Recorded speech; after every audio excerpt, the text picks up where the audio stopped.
Hello, I'm Nick Simon from Nottingham. Well, should the Conservative Party change their leader now?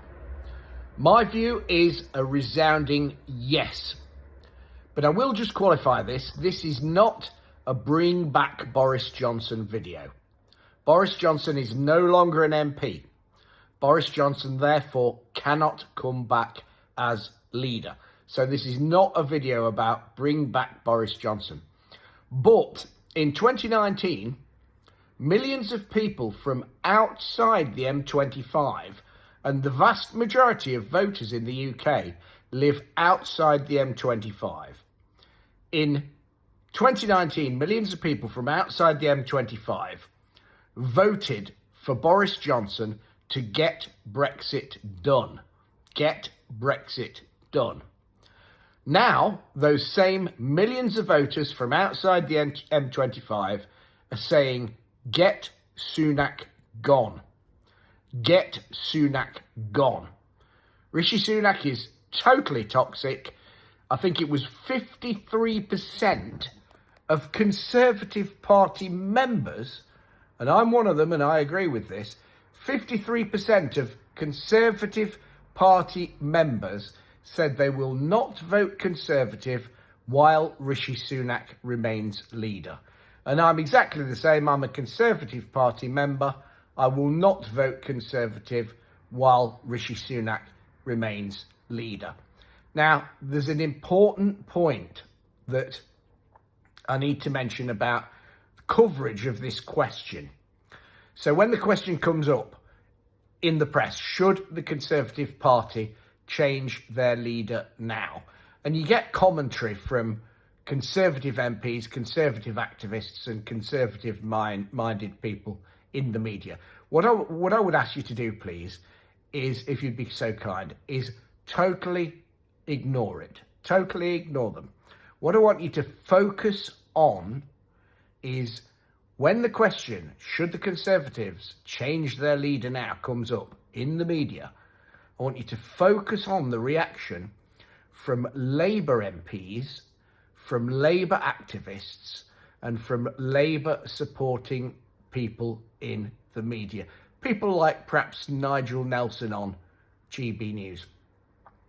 When the question comes up, the Labour MPs, activists, and Labour-orientated media will all say absolutely out of the question, totally and utterly ridiculous. They could not possibly change their leader again, yet again. They would have to have a general election right now. Now, that is not strictly true. The Conservative Party can change their leader now, and the Conservative Party does not have to have a general election until January 2025. But all the Labour lot will say is absolutely out of the question, can't do it, there'd have to be a general election now. And they're all saying it very, very vociferously. Why? The answer is fairly obvious.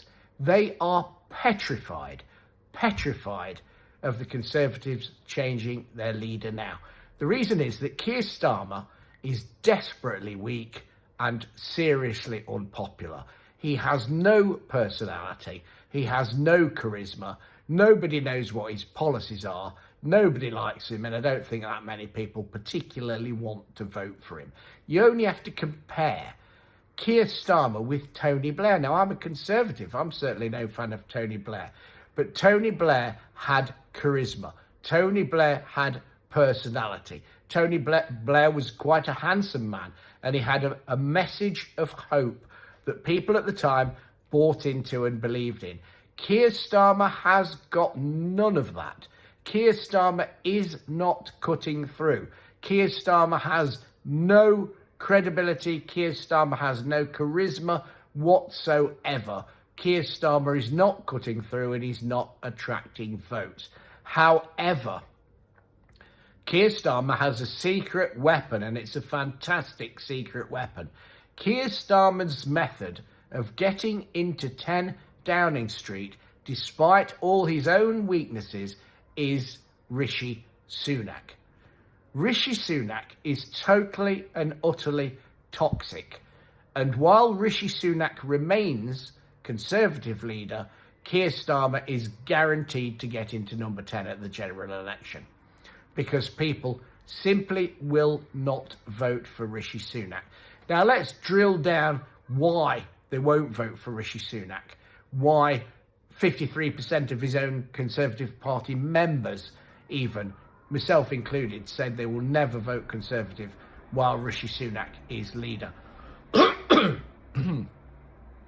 Excuse me. Now, my personal opinion is, and I believe this is very, very important, when Boris Johnson won a general election with a large majority, he got an electoral mandate.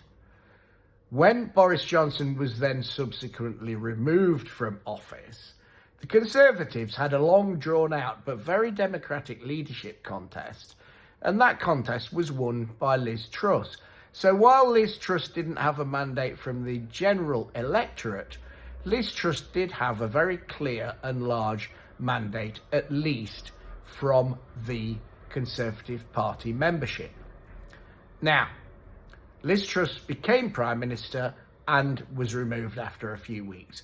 And when Liz Truss was removed, the 1922 committee, who constantly say, and I've spoken to Sir Graham Brady, constantly say, we can't change rules, the rules are set in stone. The 1922 committee changed the rules. They said any candidate that wants to be leader now is going to have to get the backing of a whole 100 MPs, not the usual 50 or a figure of that nature. They changed their own rules and made sure that any candidate had to get the backing of 100 MPs. The Conservative Parliamentary Party duly made sure that Rishi Sunak got the support of over 100 MPs. Boris Johnson seemed to have the support of 90-something. Excuse me. But he couldn't quite get over 100, or possibly they do say that he did get over 100, but only a small amount over, and he was somehow convinced that standing was not a good idea. But this was all manipulation by the Conservative Parliamentary Party and the changing of the rules by the 1922 committee, which got Rishi Sunak into number 10. Rishi Sunak, therefore, has no mandate. Rishi Sunak did not win a general election. Rishi Sunak did not win the Conservative Party members' vote. In fact, he lost it. Now, I'm a Conservative Party member, and I voted for Liz Truss, and I know a lot of Conservative Party members, and I spoke to them. Pretty much all of them had voted for Liz Truss, and I spoke to many Conservative Party members about that vote at the time, and they said to a man this. They said, we did not vote for Liz Truss. We voted against Rishi Sunak, because we could see what the Parliamentary Party were trying to do. They were trying to force us to have Rishi Sunak as the leader against our wishes. We did not like him, we did not trust him, we did not want him. So we didn't vote for Liz Truss. We voted for the only one in the final two that could stop Rishi Sunak. So effectively, we, the Conservative Party members, with a very large majority, voted to reject Rishi Sunak. And yet, 5 weeks later, or whatever it was, the party made sure that he became Prime Minister, and he has no mandate, and that is against the wishes of the membership. And also, it's completely against and flies in the face of democracy. Now, we in this country fought 2 world wars defending democracy. So I believe British people think that democracy is more important than virtually anything. And for a Prime Minister to be forced in with no mandate, flying in the face of democracy, means to me and many others, my attitude to Rishi Sunak is he's not my Prime Minister. He's got no place being in number 10 because he has no democratic mandate. But I think there's also a large number of people particularly a large number of Conservative Party members and indeed members of the voting public who have a problem with Rishi Sunak, because the Ready for Rishi campaign and the Ready for Rishi videos were being prepared a full 1 year before Boris Johnson was removed as Prime Minister. A full 1 year before. Rishi Sunak was plotting against Boris Johnson, plotting to bring him down for a full year before Boris Johnson was removed from office. Rishi Sunak was incredibly treacherous, and Rishi Sunak was a backstabber. And a lot of people do like Boris Johnson. I've met Boris Johnson. I quite like him myself. Although, excuse me, I wasn't a supporter of many of the things he did, and particularly the rather over-the-top obsession with net zero was I didn't really approve of Boris's views on that. However, many people throughout the country felt a bit sorry for Boris Johnson, but the overall feeling, the overwhelming feeling, and it's true, is Rishi Sunak had been plotting against him, he'd been totally disloyal to him, he'd stabbed him in the back, and he'd acted with extreme treachery. And people do not like backstabbers. So in my view, Rishi Sunak has got absolutely no chance of winning the general election. He's going to get totally and utterly wiped out. He's virtually hardly going to keep any seats. And when the Conservatives get wiped out at the general election, the blame will lie squarely with Rishi Sunak. It will be Rishi Sunak's fault because he's toxic and because he will not see it and he will not do the right thing and resign. Now, as I said, Keir Starmer is very weak. We should be challenging him. But Keir Starmer, the key that Keir Starmer has to get into number 10 Downing Street is Rishi Sunak. Rishi Sunak is so toxic that he cannot win a general election, even against somebody as hapless as Keir Starmer. Now, if there is, and there could be a move against Rishi Sunak as early as next week, it could happen at any time. Like I say, it only needs 60-odd MPs to tell the 22 that we're not backing him anymore, and that's it. And basically, they would have to have a word with him and say, look, you're going to be forced out. Another method is obviously if letters of no confidence go in. So Rishi Sunak, they could, excuse me, they could move against him as early as next week. Now, if they moved against him as early as next week and he did the right thing and resigned, contrary to this view of the Labour Party, who are petrified of a leadership change, that they would have to have a general election now, that is wrong. And also, the Conservative Party could have a very swift leadership election, and within definitely within 3 weeks of Rishi Sunak leaving office, there could be another Conservative leader in place, and hopefully it'd be somebody that's a bit more conservative.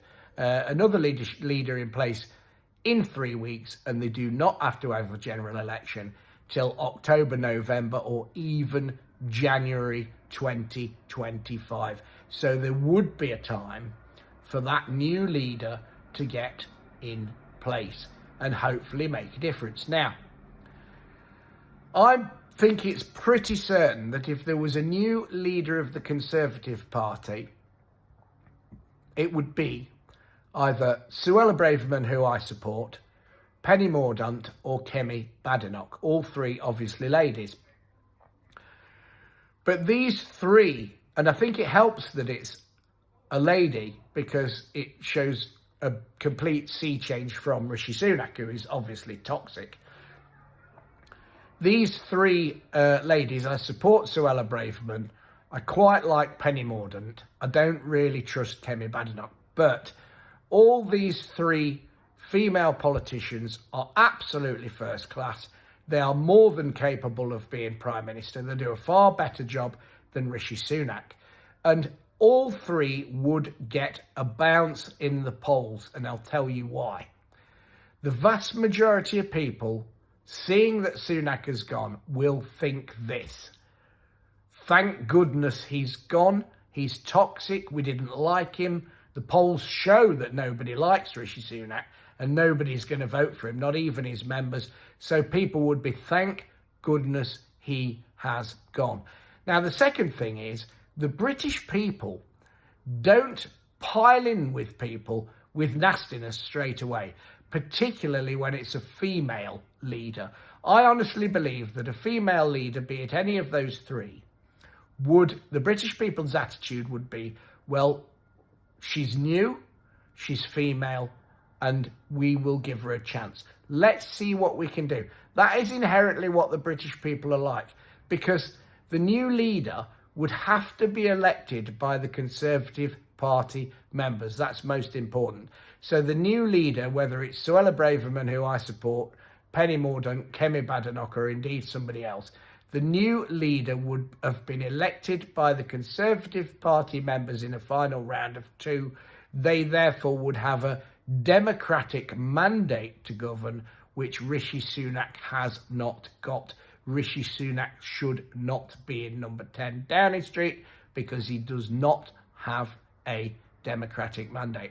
So I think that a new leader coming in would get an immediate bounce in the polls, and a new leader getting in, certainly if it's Suella Braverman, I think would have a very, very good chance of actually winning the general election against the hapless Keir Starmer. And don't forget another thing, the press have been circulating this idea that the Conservative Parliamentary Party want to make David Cameron the leader. Now, that is as ludicrous as the idea of Boris Johnson being made leader, because David Cameron is not an MP, so he cannot be leader. The Conservative Parliamentary Party might think they can try and shoo him in, but it will not happen because he is not an MP. Boris Johnson can't become leader because he is not an MP. And if the Conservative Parliamentary Party tried to shoo in somebody like on the wet side, like Grant Shapps, it would be an absolute disaster, because Grant Shapps, James Cleverly, people like that, they're not even good cabinet ministers. So, the last thing people would want was them to be PM. So I think it's definitely between Suella Braverman, Penny Mordaunt and Kemi Badenoch. But the point about Rishi Sunak is he is like a cancerous growth in the Conservative Party, a cancerous growth. They need to cut him out, and they need to cut him out now. And within 3 weeks, they can get a new leader in place, hopefully Suella Braverman, but whoever it is will be better than Rishi Sunak, because whoever it is will have a chance of taking the fight to Keir Starmer.